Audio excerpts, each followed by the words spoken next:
LHS Live, every Wednesday morning from 9:30 a.m. to 10 a.m.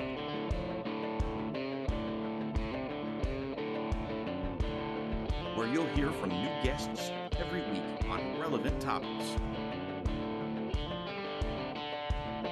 Community-based, student-driven. And now, your host, Joe Roberts. Good morning and welcome to LHS Live. I'm your host for today, Daxton Frazier, and today I'm here with Mr. Neal Thornton. So unbeknownst to me, Coach Roberts is not here today, so I'll be hosting the live today. So why don't you tell us a little bit about yourself? Oh, Lord, where do you want to start? I'm a retired school administrator and teacher. I was in the business for 42 years. I retired in 2019. Former ag teacher for a while, then I was administrator here from in Liberty ISD from 1986 through 2000. And I went to work for the school district for the prison system, the Wyndham School District. Worked for them for 5 years as a school principal, both at the GIST unit in Beaumont and the High Tower unit over here in Dayton. Retired from that was a public school job, so I retired completely from public school after 28 years, and I went back to teaching, went to classroom, and was teaching at a private school in Beaumont, All Saints Episcopal School for 14 years, where I also was a cross-country coach over there for about 12 of those years, I think. Lived here in Liberty for this, since 1986, since the summer of 1986, this September, we will have been in our house that we built out here 30 years. So I've been here about 35 years, 36 years. Got 3 sons. All of them are graduated from college and are married and have families of their own. Except my youngest one, he doesn't have any children yet. They've been married about 3 or 4 years. The nearest one lives in Austin. My oldest son lives in Fairfax, Virginia, and he's a government contractor, works for a government contractor. The youngest one works for the State Department. His actual home base is in Durham, North Carolina, but he works about 3 days a week in D.C. Middle son he's an environmental scientist. He works in Austin. Just my wife and I now at home. We like to travel a lot. Mm-hmm. We got a little camper that we pull around behind us and go to state parks mostly around. Just got back from a trip to Europe just a couple of weeks ago. We were on a river cruise that we started actually in Paris. We landed in Paris, spent 2 days in Paris, caught a bus over to the Moselle River. You guys that had world history, you might have put some world geography in on it here. The Moselle River runs into the Rhine up in the northern part of France. We rode down the Moselle River to the Rhine and then up the Rhine River all the way as far as you can go up to Basel, Switzerland. Flew out of Zurich and flew home. It was about a 12-day trip. Wow. Nice trip, a lot of fun, saw a lot of historical sites, a lot of things. Things over there, it's amazing. You know, we think about things around Liberty County. Liberty is an old town. We all know that. It's a very historical spot here in Texas. And we think about things being old that are 200, 250 years old. You walk in a cathedral over there that was started in the 900s. It's been there since the 10th century or since the 9th century. Yeah. It's amazing that stuff is still there, and everybody that's in the area still knows the history about it. Saw some pretty historical things that I read about in history. Well, so just by meeting you just now and you telling me a few things about yourself, you seem like a pretty well-rounded guy. I understand. You talking about my shape? Is that what you're talking about, rounded? No, I've done a little bit of everything, really. The broadcast end of this, and this class is amazing to me that there'd be such a class in a high school, and it's wonderful to me. I think this is great. So can you tell us a bit about what you've done over the years and how it's changed, broadcasting from a radio station? I got started in the broadcast, the football broadcasting thing. Of course, my wife has all the best ideas, of course, so she steers me the right direction, how I'm supposed to go. A friend of ours, and you may know him, he's on the Liberty Foundation. Bruce Wright was the statistics man for the broadcast football broadcast for quite a while. He decided, you know, he had grandkids coming too, and he decided he wants to spend more time with his grandchildren. And he and my wife were talking, and she said, well, Neal could do that. Unbeknownst to me, I could do that. So he talked to me and talked me into it. Gave me the program. He had made this spreadsheet program that keeps up with the offensive statistics and what have you. And I started doing that, and I would write a report. And I was on air with Bill Buchanan, and at the time, I think the color person was Mr. Welps, that used to be the assistant principal here. And I was on air with them, but I don't say much on air because and Mr. Ewing can tell you, mostly because the stat guy is working like a dog, keeping up with the numbers and trying to keep up with who's got the ball and where all the numbers go. So I did that, and I would write a little report, send it to the coaches because the coaches wanted it on Saturday morning when they go over the films. And then I also sent it to the newspaper, and I sent it to the radio station. At the time, we still had a radio station. And Mr. Buchanan would make his radio report for the next morning. Early the next morning, they'd have all the reports for the ball games in the area. Well, I picked up a Vindicator about 2 years later, and lo and behold, I've got an article in the Vindicator. I didn't even know I was being published. And I had, it talked about the Liberty game. My name is a byline on there.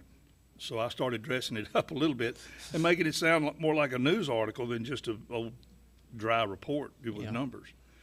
And kept that up I sent it to the newspaper, sent it to, and they published it, and then continued to send it around to the coaches and all that.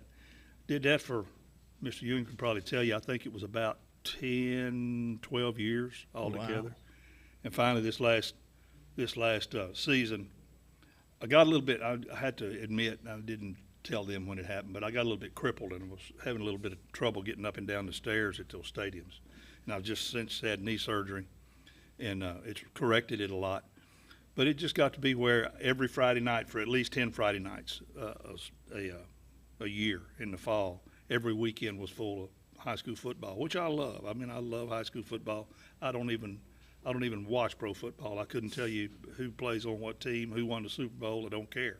Yeah. But I like high school football because it's more of a team sport. But it just tied up my weekend, every weekend for at least 10 weekends. And make the playoffs, which Liberty was pretty, for a good while, Liberty was pretty regularly in the playoffs. Mm-hmm. So it'd be 12, 14 games a year. Just kind of takes away any weekend activities that you can do in the fall. So you said 10 to 12 years that you were doing this? Yeah. I started I'm trying to think exactly what year I started. I want to say it was in the fall of 8, maybe, or 9. I'd have to go back and look on my computer. Well, this is what I've got on my computer now. There was another computer before that, before it went down. So it was about 2 years before whatever. But I think it was altogether about 12 years. So, I mean, listening to you talk about this, I can clearly tell that you enjoyed this while you did it for the most part. Could you tell me a little about how it changed over the years? Do you think there was much difference? The broadcast or the technical part of it? Just anything about it. The equipment that the radio station had, and of course it was strictly an audio broadcast for all those years, at the very beginning was pretty rudimentary. Mm-hmm. And I didn't know anything about it. And I still don't know anything about it. I would show up, put up my computer, and get out of the way. Mm. Generally, I'd go downstairs and get a Coke or something while Mr. Buchanan and whoever he had brought with him were in the process of hooking it up, and sometimes having to hook it to a cell phone, and the broadcast would actually go on cell phone back to the station. Oh, wow. It was, and it depended on where you were and how far out in the country you were and things like that. So yeah, and sometimes it got to be a little bit of every time we'd hook it up, it seemed to me it looked like it was different every week. So I didn't try to learn it because it was different every week. The hookup was always different. So I just back off and let them do it. And we'd get on air, and sometimes we'd go off air, and we'd have a problem. We'd have to jump up and go fix it. I remember one time at West Orange Stark, Mr. Buchanan had broken his leg, and we couldn't go in the regular press box. So West Orange Stark School District had built us a booth over on the visitor side. It was out in the open. It wasn't covered, and thank goodness it didn't rain that night. But we had a nice little broadcast booth, and it was pretty cool. But there wasn't any electricity over there. Oh. So we had to take a generator. Well, they had a generator, so they hooked us up on the generator. We were about halfway through the game, and I get a text on my telephone, "You're off the air." And we looked, and everything was dead. There was no electricity. The generator had quit. Oh, wow. So I went back there, was going to restart the generator, gas it up and restart it. The gate was locked. So here I am, old and fat, and climbed the fence like a young kid, climbed the fence, jumped over the fence, went in there and gassed up the generator and started it and got us back on the air. I mean, that's how, and the word I'm using here is rudimentary, that's how basic and elementary the first broadcasting things were. And then we move into what you guys are doing now at the ball games with cameras, 3 or 4 different cameras. Mr. Ewing loves his toys. You know how he is. Yeah, He got to have all these different technical toys and things, and it's a good broadcast. Is Dax a field cam guy? I was. Did you get fired? No, not quite fired. But I would have to run up and down the field all the time. Oh, yeah, on the sideline, yeah. Big men, fully padded up, running at me with a ball in their hand. I was more worried about the camera than I was myself. It's amazing and everybody talks about COVID. COVID was really the instigator of us. I'm saying us, and I'm not on the team anymore, but of Liberty's broadcast team being able to do a live broadcast, because before COVID came along, the only division of UIL that could do a live broadcast of football on Friday nights was 6A, was the biggest school. Oh, wow. Everybody else had to be the next day. You could broadcast at midnight, but you couldn't broadcast, if you had a game Friday night, you couldn't broadcast till Saturday. Oh, wow. 6A was the only one that could do it. Well, when COVID came along and they restricted the numbers of people that could be in stadiums and shut down some stadiums, some places, all of that sort of thing, they loosened up the rules so people could watch ball games on air, live, real-time ball games on air at the time. Most of them online broadcasts like y'all do. Mm. And once the restrictions were gone, people had gotten used to having that privilege. The privilege. Of being able to do that. So it stayed. And so now, here we are, 4A school, and can do a live stream broadcast at the time, right on. So anybody anywhere that's got access to the internet can watch a Liberty Panther football. My kids, my son in Austin watches the ball games on Panther Sports Network. So yes, Panther Sports with a Z. Say it again. Panther Sports, but with a Z. Panther Sports. Panther Sports. .com. And he played football here and graduated when did he graduate? 3? Yeah, he graduated in 03, and he played ball here. So he's interested and watches the game, keeps up with it, sends me texts about things that they're doing wrong.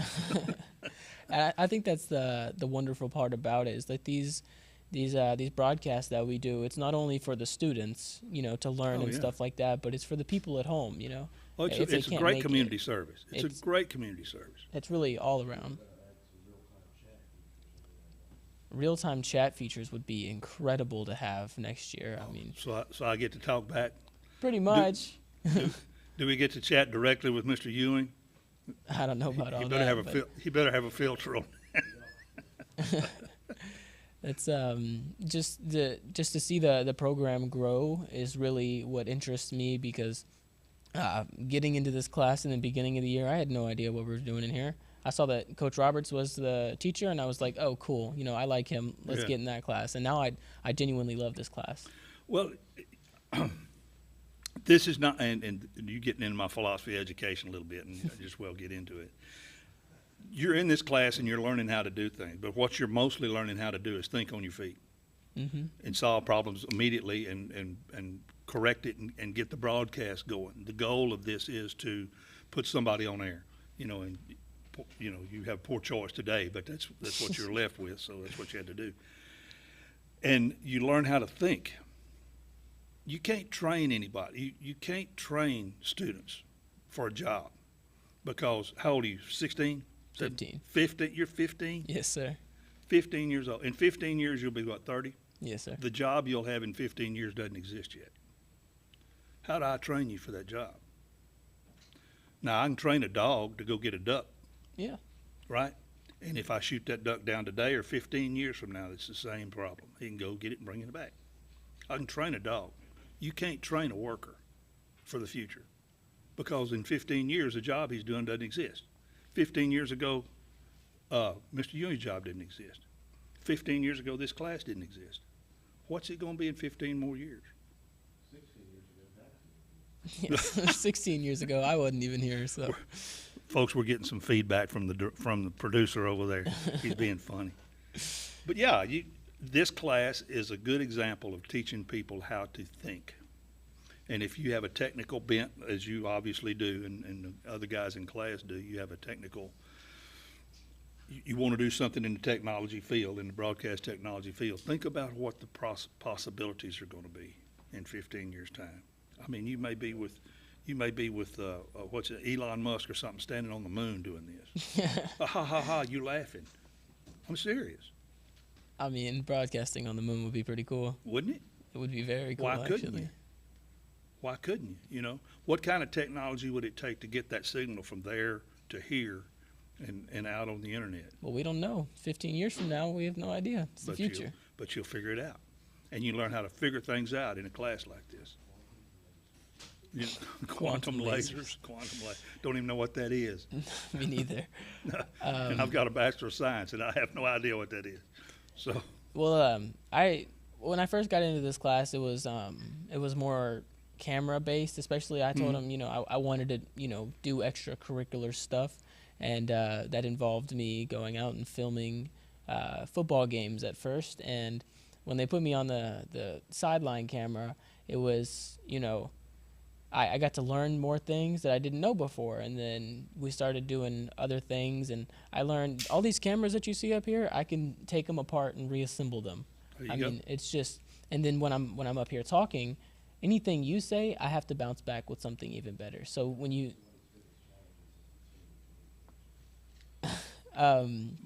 well, like when I'm talking, up here, like you said, it helps to think on my feet. Right. So being in this class has helped me in so many ways that other classes. Yeah. And I'll plug the ag program, because I was a ag student, in high school, and went on and taught ag. And there's so many things and then went on in college and was member of the judging team, college judging team. I was a college letterman. I lettered in livestock judging. But there's so many things that program actually taught. There's so many public speaking opportunities and ability to do. The parliamentary procedure thing has helped me a lot of time. I'm on city council now, and I understand how things are amended or how things can be. And sometimes I'm not sure we're doing it exactly right, but we're staying pretty close to the rules that you have to follow to make sure everything's official. Also, like I said, the public speaking opportunities that you have. One of the things that I learned to think on my feet was when I was doing livestock judging in college. We'd have a certain number of classes that you'd go to a contest, you'd have a certain number of classes. And maybe 4 of those classes you would have to stand up and justify, you'd have to stand up before the judge and justify your placings. And you'd have to come up with I won't say a speech, but it was a speech to justify how you place this class of horses or whatever it was that you were judging. And you learn to think on your feet, put your reasons together, and stand up. And a lot of times you'd be changing what you had already thought about on the fly. Yeah. And it's what you're learning to do. And I think that's a necessity, really. I mean, teaching kids our age how to think about things like that, because when we're older, that's what we're going to need. It's a life skill. Exactly. How many times have you been on the sideline? Seriously, how many times have you been on the sideline and something didn't work, you had to work it out? Every week. Yeah. Something. Pretty much. Yeah, sure. Every week something is going to change. It's never going to be the same. And that's a perfect opportunity for you to use higher order thinking skills. Yeah.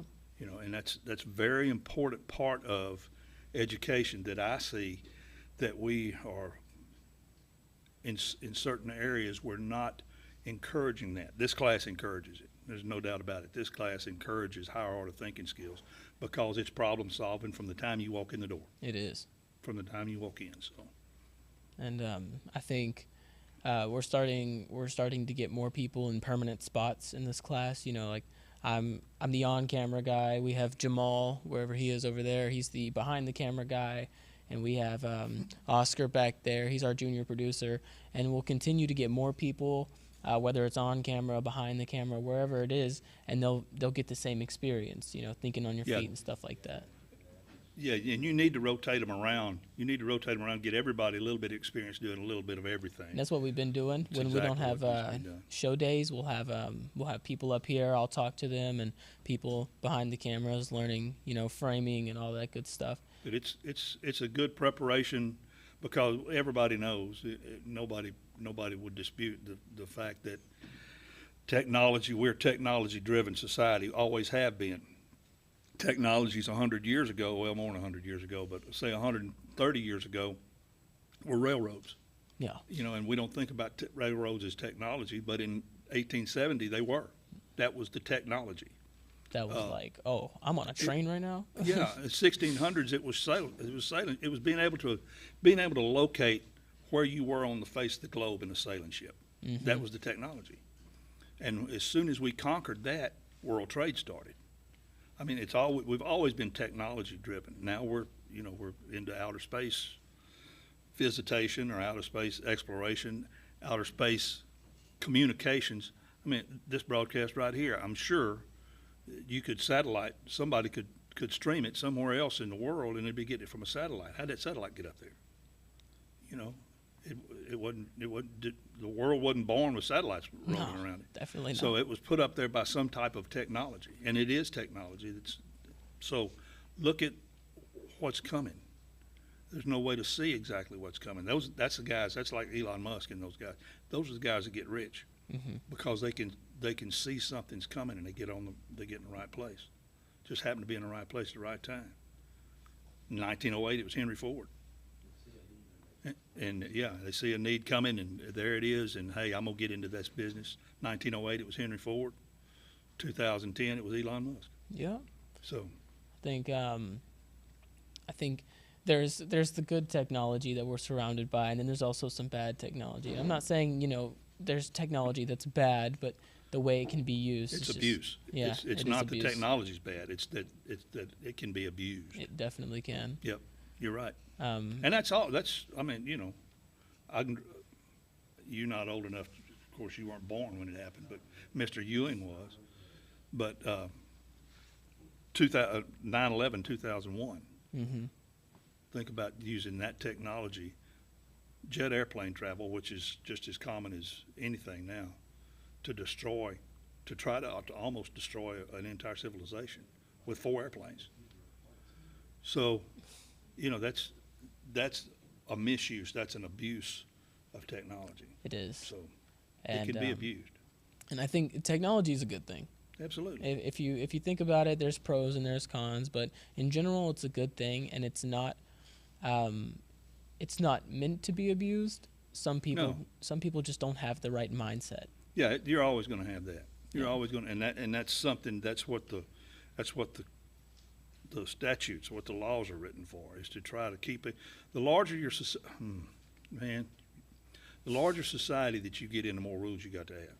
If it was just me and you in the world, we could get along real good. Yeah, no great. problem.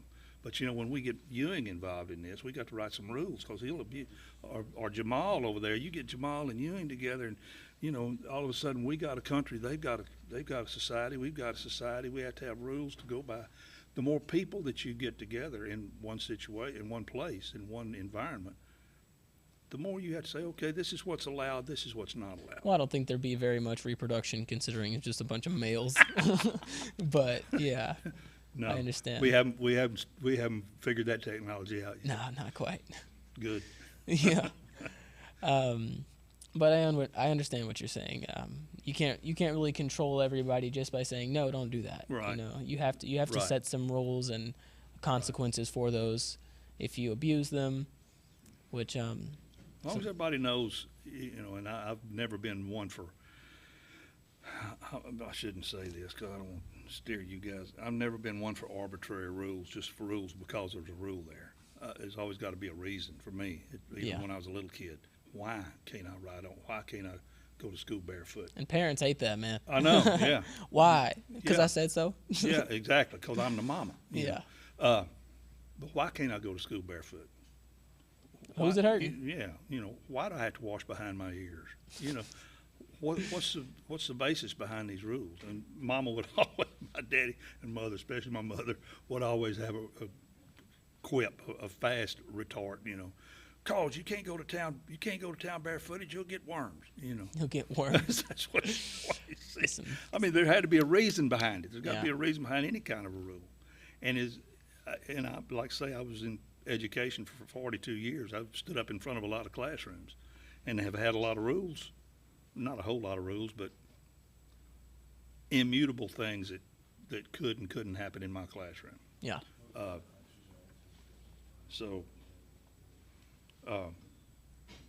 Those they'd always be based in rules, but they had to be followed.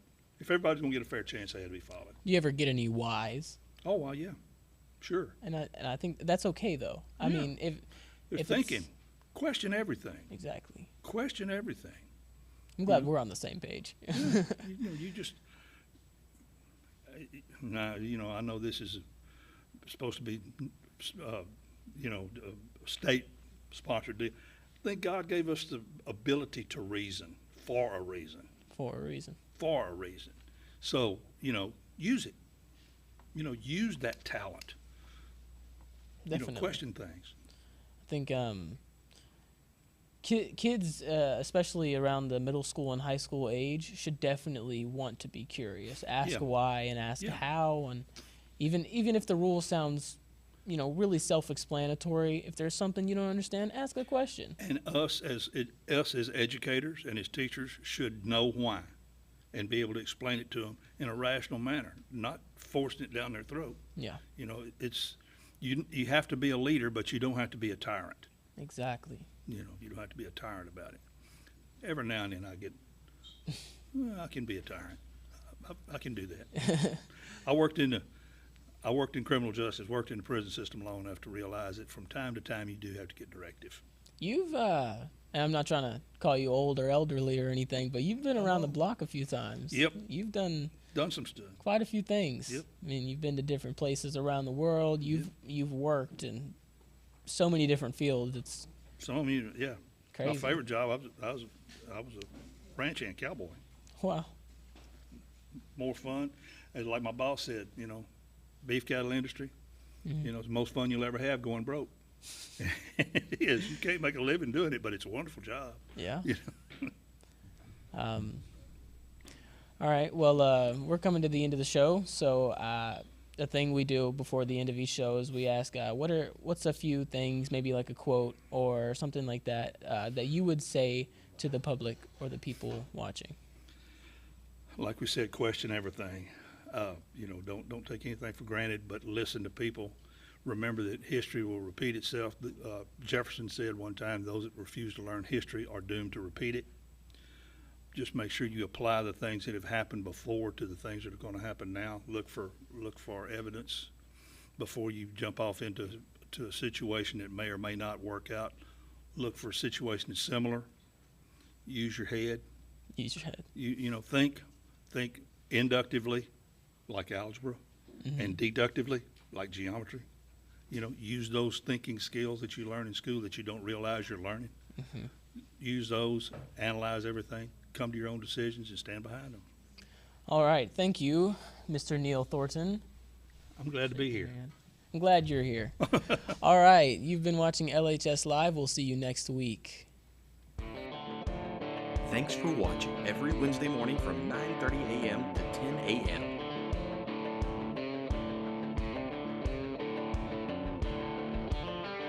New guests every week on relevant topics. Community-based. Student-driven. Don't forget to tune in next week for LHS Live.